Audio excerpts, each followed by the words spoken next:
Hey guys, this is Julie from One More Page. This is another September 2014 book review. Today I'm reviewing Frog Music by Emma Donoghue.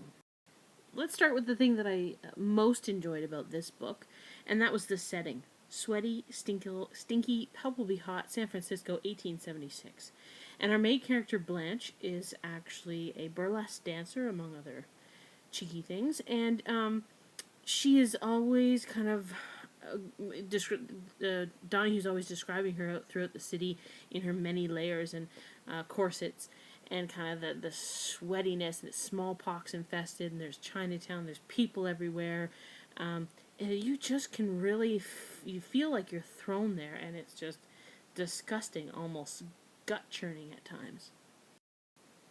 This book is also historical fiction, but mixed in with the historical fiction is a whodunit narrative. So there's one of our main characters here is murdered, and I won't say which, but it happens fairly soon, and the rest of the story is unfolding. Now it does weave back and forth through time. I did find this whodunit formula in juxtaposed with the historical fiction a little awkward at times, but I think that might be my own bias. I've never been a big fan of the whodunit.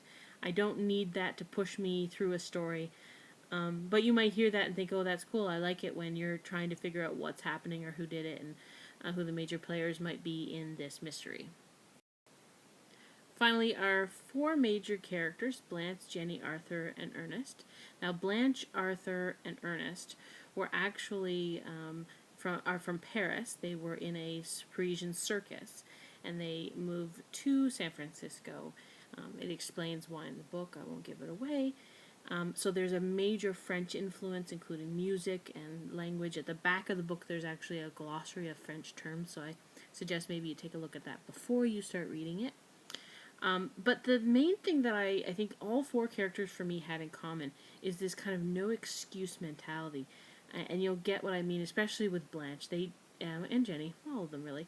They like what they like, and you'll know what I mean when you get to that.